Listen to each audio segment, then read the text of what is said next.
What's good, YouTube? Welcome back to Sad Boy Slaps. This is Captain Mingo here from the Jersey Devils. And if you guys want to join the Metazoo Empire, link to the description down below for my Instagram and Facebook. There I post daily news and art from the community and just everything Metazoo there.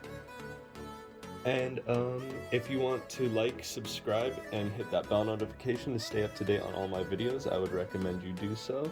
If you want more Metazoo content, go ahead and consider checking out Kai. He's another Jersey Devils team member. You can find him down in the description below. His is Shiny Ho Ho TCG. If you like the playmat, in the background, I'll link the actual artist. Her name is Beth. She's a really cool person. I actually have a stream with her on YouTube on this channel if you want to check that out.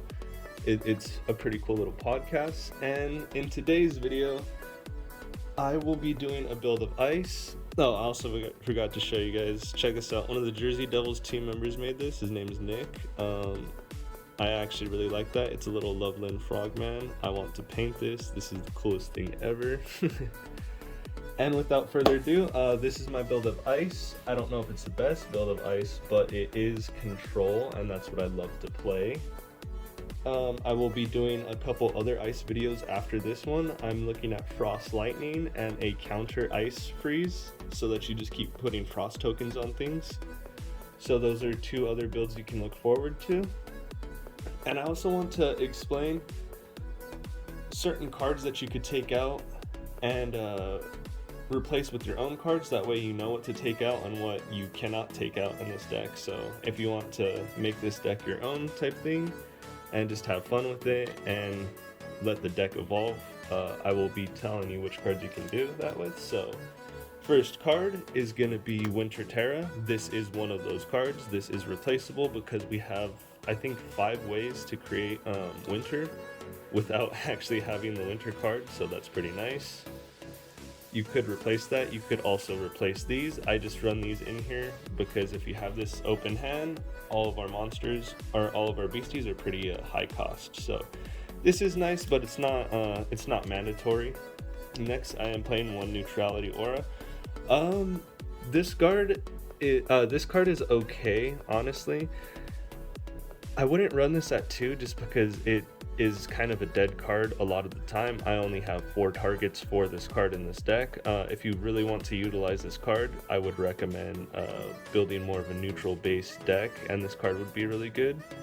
But I will have that in the channel because I did pull 2 of these, luckily. So I will be doing a neutral deck also, so that'll be something to look forward to. Next, you cannot cut this down. If you are to cut this down, I would replace this with a Frost Aura. I like running my Aura at 10 just because of bricking reasons. Next, we are going to play 9 Frost Aura, which is pretty standard, I feel. The next card I'm going to show you, we're going to get into the beasties now. He is replaceable. You could cut him down to keep this card, to keep this deck at 40. Just add 1 card because this is a 44 card deck. But it's going to be Breakfast Aliens. Now you might be wondering, why are you running Cosmic with no Cosmic Aura? It's because if you show a breakfast receipt that you bought breakfast between 6 and 10 p.m., this page costs 1 less Aura to contract, meaning this page is free. You could literally throw this in any deck. It's not restricted to aliens. A lot of decks are missing an early game 1 drop, and I'm running my deck at 44 because it doesn't hurt to have 4 extra cards that summon themselves for free. So not only that, but you can do 2 coin flips. For each coin flip, this attack deals plus 10 damage, so you can boost him up to 45, which is pretty cool. But like I said, he is replaceable if you want to run pure Frost, but he's a free card, so I don't really see a need for a pure. Next, we can get away with running 5 Omni Cooks instead of 6. You could run him at 6. He's just a really good card. First of all, he's a trap with Burrow. He's a 2-drop with 30 life. And if you use him as a trap, and he's defending, he gains first strike, or if you just defend with him in general, he gains first strike. And if there's a fishing rod with an eyesight, this card does 20 extra damage, so he attacks for 40 with freeze on it. And the way you want to play this is when you end your turn, declare him burrowed, so that on your opponent's turn he is burrowed. Which is a cool little thing you could do with him, is just attack and then burrow, and on your turn again he's just able to keep attacking. It also combos with the rest of our deck. This card is not replaceable. He's a part of the core, so I recommend him at least at 5. You could be greedy and run him at 6. You could easily swap out some cards I've told you to swap out. This guy, Palmaloa, I don't know how to pronounce that, but he's a 3-drop ice. This guy is really good. Ice has been lacking in flyers, and he is a flying spirit, so that's even better, meaning even if there's something flying, they can't attack him because he has a spirit trait. In the arena, while this beastie is awakened in the arena, snowing, or yeah, the little winter icon is activated. Or is that snowing? I wonder if that's winter or snowing. I think that's, I have to see. But snowing is activated, or maybe that's just the icon for winter.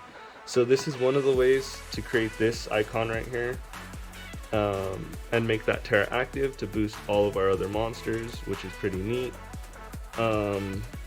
If you are playing on a mountaintop or at the base of a mountain, this attack inflicts freeze 1.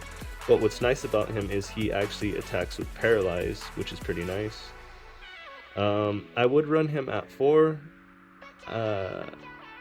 Honestly, yeah. He's pretty good at 4, but he's just a high drop, so I keep him at 3. You could easily add in another one, there's no problem with that, but he is one of the cards that is not replaceable. I do recommend him. Ice has been needing something like this for a while, and we finally got it, so he's very important. Next, I would say this card is not replaceable either. It's Wahili, just because this card is so good. First of all, it is 3 frost, 1 neutral, 70 health. He has stone skin, and when he enters the arena, until the end of your next turn, it is considered to be snowing. Sorry about that. All beasties controlled by opposing casters do not awaken at the start of their next turn.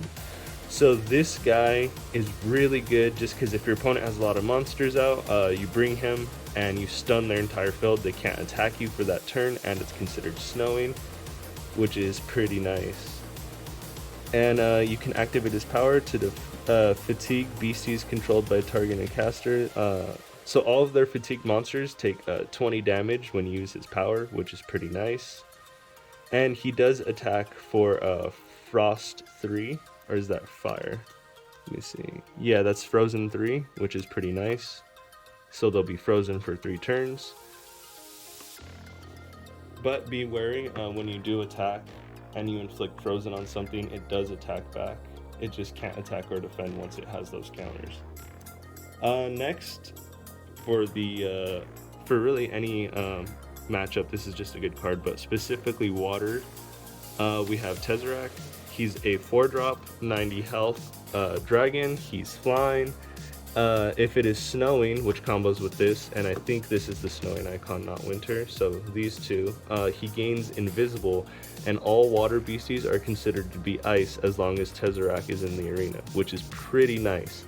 Not only that, but he gains 20 plus water for his attack, so he does 20 extra damage, and target opposing page in combat is inflicted with freeze times 10. So they are frozen for 10 turns after you hit something with this, which is pretty big because you could just take it out pretty fast after that, honestly. Next, I will not even pronounce this name, but this is one of the wilderness release decks. He is pretty good. I like him because he is only 2. If you're running multicolor, because he's gonna definitely be in my lightning frost build. He's only 2 frost and then 2 of any other color. He is invisible, which is pretty nice. And when you contract him, you basically grab one of your opponent's monsters and put it under him, and until he leaves the arena, they're stuck under him. So you get to just absorb anything you want. But I'll read the full effect right now. Place target opposing beastie face up under this beastie. That beastie is not considered in play while under this beastie. When this beastie leaves the arena, place that beastie into the arena awakened under the original owner's control and inflict it with frozen. So this is a really, really strong tech card. This guy and this guy, you could replace them, but they are pretty good ice cards, so I'm going to go ahead and say do not replace them. But if you do not have them, don't stress. You could easily put this with some like defenders, I would say, because right now we have good offensive power, pretty decent offensive power at least, so I would just need something to stall more. So I would put woolly mammoths with these guys if you don't have them. If you do, highly recommend these guys over woolly mammoths though. And next we are going to get into the last 2 monsters. I like running Adam Ackler. He's just 4 neutral. He's one of the targets for a neutrality aura. He comes in with fleet. If you choose him to be dark, he's attacking for 70 and he has 70 health, so that's pretty good. Adam Ackler is just a really good neutral card in general. He can be splashed in any deck, and he just comes in and swings pretty hard. The next card that we're going to be playing is Jack Frost. Jack Frost creates Winter, which is the other one, but if Winter is active, this page costs 2 less Frost Aura to contract, and it is considered snowing while this page is in the arena. Contract to destroy all Terra pages in the arena except for Frost and Snowing, or Winter and Snowing, which is pretty cool. So yeah, we don't have anything to create Winter. I just realized, because these are both the snowing icons. So it is nice to keep this in here. It is more optional because I'd rather have snowing, because this guy gets a boost, this guy gets a boost, and that's about it.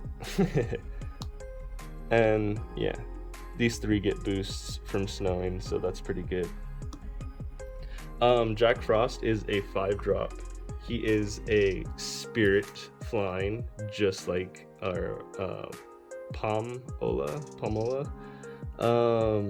So that's a really, really strong combo to have. When he attacks, he also applies 15 freeze. So you're going to put something out of commission for a while once you attack with him, which is pretty nice. Next, we will be getting into our spells. Pretty standard. I run 2 bookmarks. I feel like bookmark goes in every deck. Next, we're going to run Icy Path, and if this is your first time using this card, this spell may be contracted when any beastie declares an attack, even if it's not your turn. You may select a new legal target for the attack. You may select a page controlled by attacking caster or attacking caster as target, which is pretty nice.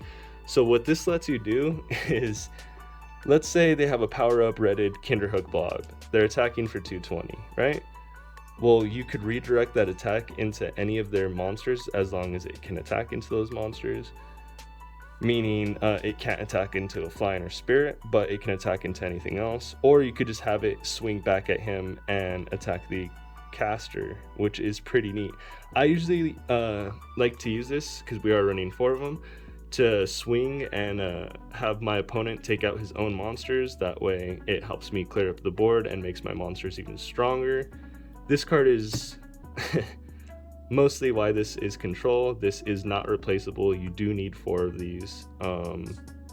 It's just really good in this deck in general, or in all ice decks, honestly. Next, we are playing Sparky Slushy, which is pretty nice because for each Frost Beastie we control, we may inflict Paralyze on target Beastie. For each Electric Beastie we control, you may inflict 2 Frozen. This is going to be going in the Lightning Frost deck, but this is pretty good just so that we can paralyze stuff and get rid of the effect text box. So if we're going against, let's say, Crab, we can get rid of his effect text box and just do normal damage to kill him instead of having to do 110 damage to him, which is pretty nice. If there's something troubling with an effect text box, you just get rid of it completely. So any arena effect, any destroyed effect, which is pretty nice. I like this card though in here. It's pretty strong. I would say it's mandatory just for that control aspect. Next, we run 2 Alaskan Vortex. This card is mandatory. It's